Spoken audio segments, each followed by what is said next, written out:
The night was dark and stormy, and I had been driving for hours when I stumbled upon the isolated restaurant nestled deep in the woods. It was a strange place to find a restaurant, and the flickering neon sign that read, "The Rusty Cleaver," gave me an eerie feeling. But I was hungry and tired, so I decided to give it a try. Little did I know that I was about to step into a nightmare. As I entered, a cold draft swept through the dimly lit dining area, sending a shiver down my spine.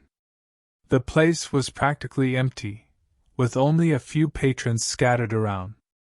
The walls were adorned with rusty cleavers and old black and white photographs that seemed to watch my every move. The atmosphere was heavy, suffocating, as if the restaurant itself held a sinister secret. I took a seat at a worn-out booth, my stomach growling in anticipation. A waiter, dressed in a blood-stained apron, approached me with a twisted smile. His eyes were vacant, and there was an unsettling air about him.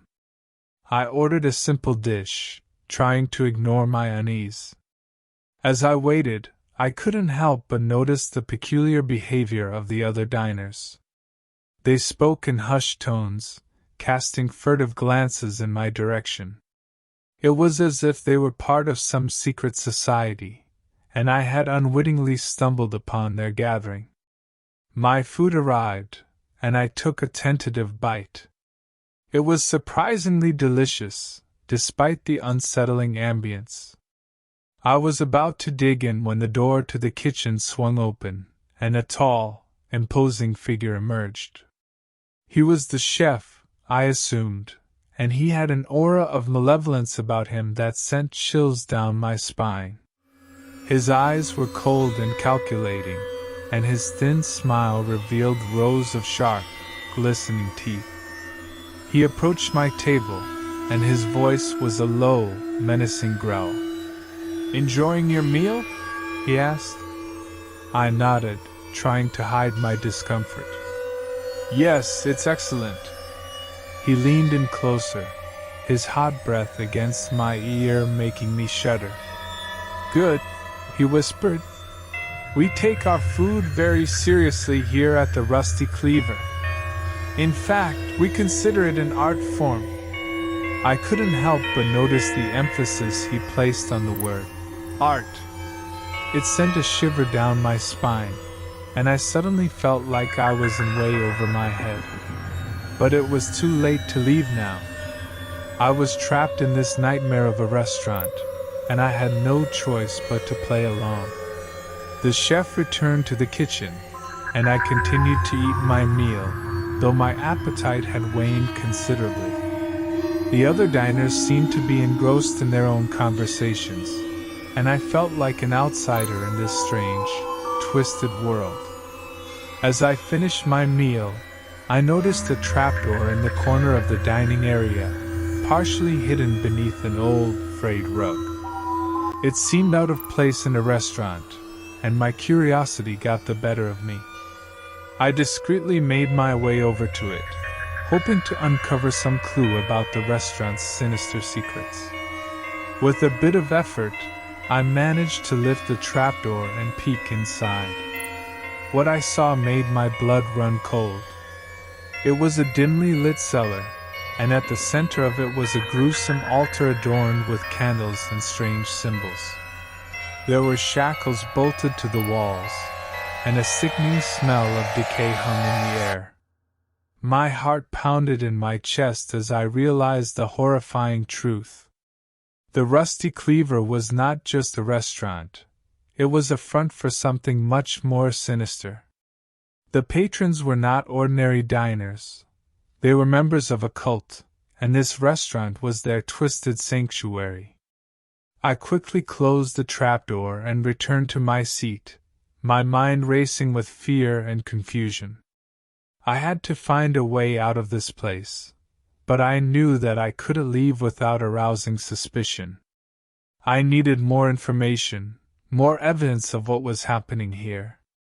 The chef reappeared, his eyes locked onto mine.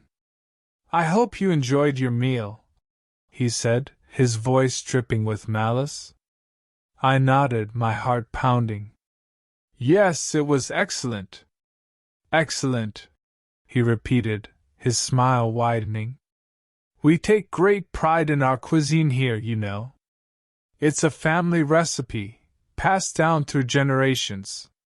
I feigned interest, hoping to keep him talking and glean more information. It's certainly unique. I've never tasted anything quite like it. He leaned in closer, his voice barely above a whisper. That's because it's a secret recipe, known only to a select few. We're very particular about who we share it with. I couldn't hide the unease in my voice as I asked, What's the secret ingredient? His eyes gleamed with malevolence. Sacrifice. My blood ran cold as I realized the true horror of this place. They were using human sacrifices in their meals, and I had unwittingly become a part of their sick ritual. I needed to escape, to expose them, but I had no idea how. As I sat there, my mind racing, I noticed the waiter approaching my table once again. This time, he held a tray with a small, silver goblet filled with a dark, viscous liquid. A special drink for you, he said, his voice devoid of emotion. I hesitated, my instincts screaming at me to refuse, but I couldn't risk drawing attention to myself. I took the goblet and raised it to my lips, forcing myself to take a sip. The liquid was bitter and metallic, and it sent a shockwave of nausea through me. The waiter watched me intently, and I knew that I had just made a grave mistake. I felt my vision blur and my limbs grow heavy.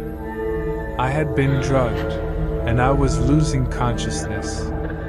The last thing I saw before everything went dark was the chef's twisted smile as he leaned in close and whispered, "Welcome to the family." I awoke in the dimly lit cellar, my hands and feet bound with cold, iron shackles. I was not alone. There were others, all bound and gagged, their eyes filled with terror. The cult members stood in a circle around us, their faces hidden behind grotesque masks. The chef stood at the center of the circle, holding a gleaming cleaver in one hand. He raised it high above his head and began to chant in a language I couldn't understand. The words reverberated through the cellar, sending shivers down my spine. I knew that I had to escape, but the shackles were too tight, and my strength was fading fast. I watched in horror as the chef approached the first victim, his cleaver gleaming in the dim light. The victim's muffled screams filled the air as the blade came down, and a spray of blood painted the altar. It was a nightmarish scene, straight out of a horror movie, and I was trapped in the middle of it. As the ritual continued, I frantically searched for any means of escape. My fingers brushed against the loose floorboard, and with every ounce of strength left in me, I managed to pry it loose. I armed myself with the wooden plank, praying that it would be enough to defend myself. The cult members were so engrossed in their ritual that they didn't notice me. With a burst of adrenaline, I swung the plank at the nearest cultist, knocking his mask askew and sending him tumbling to the ground. Pandemonium erupted as the other cult members turned to face me, their masks concealing their expressions of shock and rage. I swung the plank wildly, striking anyone who came too close. The chaos gave the other captives a chance to break free, and together, we fought back against the cultists. The chef, his cleaver still dripping with blood, lunged at me with a guttural scream. I swung the plank with all my might, knocking the cleaver from his hand. He fell to the ground, and I didn't hesitate. I struck him again and again until he stopped moving. With the chef incapacitated, the other cultists began to retreat, their masks concealing their identities as they fled. The captives and I quickly freed ourselves from our shackles and made our way out of the cellar. We emerged into the stormy night, the rain washing away the horrors we had witnessed. We called the police and led them back to the restaurant, but by the time they arrived, the cultists had vanished without a trace. The rusty cleaver was shut down, and its gruesome secrets were exposed to the world. I was hailed as a hero, but the nightmares of that night would haunt me forever. The thought that such darkness could exist in an ordinary-looking restaurant was a chilling reminder that evil could lurk in the most unexpected places.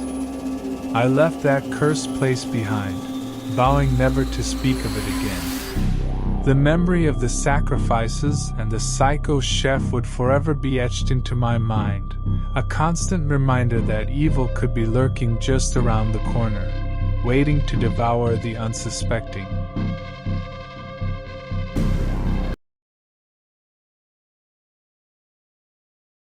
The night was young, and the air was filled with the excitement of adventure as my friends and I embarked on a road trip deep into the heart of the countryside. I was Dan, and I was joined by my closest companions, Sarah, Mike, and Emily. Our destination?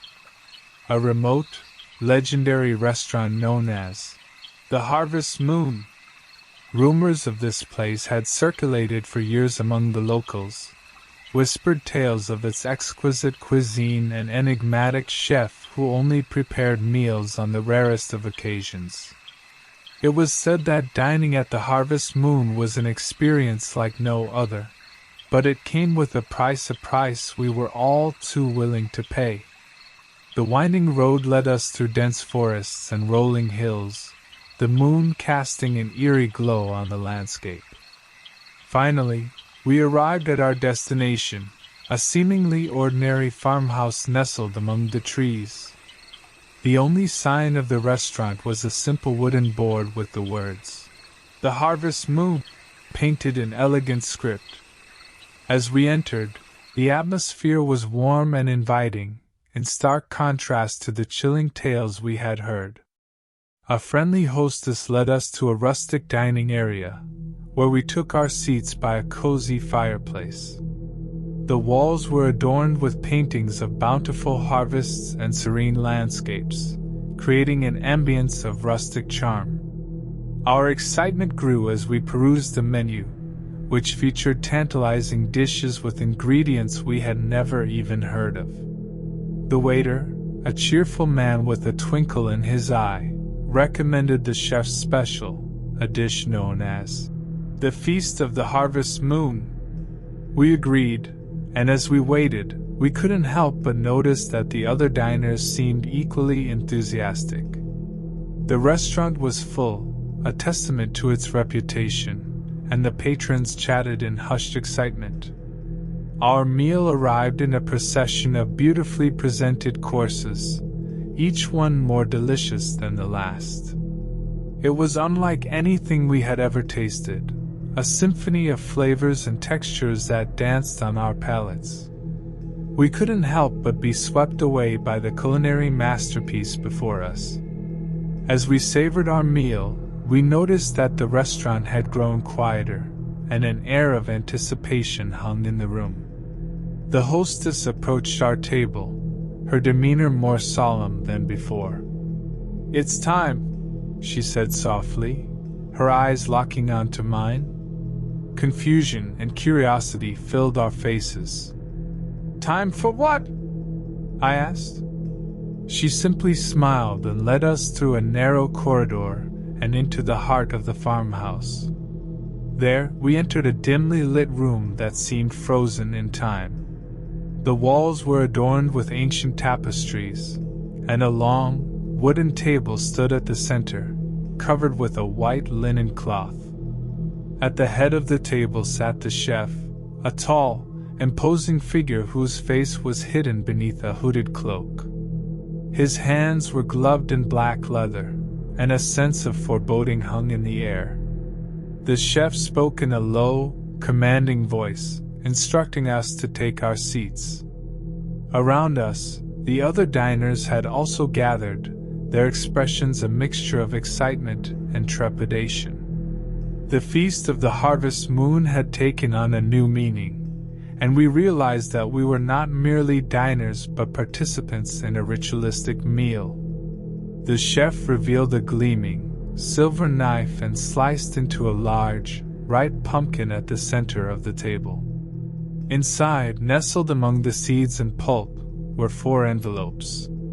The chef handed one to each of us, and we opened them to find handwritten notes.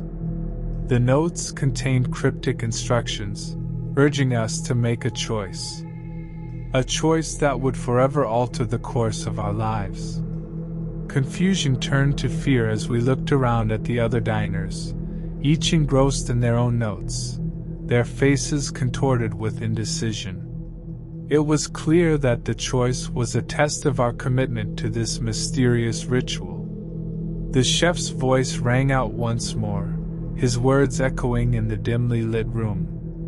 Make your choice, for the Feast of the Harvest Moon demands sacrifice. Tension hung in the air as we contemplated our options, realizing that whatever we chose, there would be no turning back. The weight of our decision bore down on us, and we knew that we were about to become a part of something far more profound and unsettling than we had ever imagined. As the minutes ticked away, we exchanged glances, the unspoken understanding passing between us. We had come this far together, and we would face whatever lay ahead as a united front. With trembling hands, we made our choice, each one of us knowing that it would bind us to the harvest moon in ways we couldn't begin to comprehend. As we handed our envelopes back to the chef, a sense of both dread and exhilaration filled the room. The ritual continued, and we watched as the other diners made their choices, their fates sealed in the same manner as ours. The chef's words became a haunting chant, and we felt ourselves drawn deeper into the mysteries of the harvest moon. The Feast of the Harvest Moon had transformed from a simple meal into a surreal and otherworldly experience, one that would bind us together in ways we could never have foreseen. As we left the restaurant that night, our minds raced with questions and uncertainty. But one thing was certain. We had become a part of the enigmatic legacy of the harvest moon, and our lives would never be the same again. We physically left the hotel, but our souls were trapped forever by the chef. We noticed that we developed some sort of signs in our forearms. Maybe this is the proof of the contract that we are now part of their group.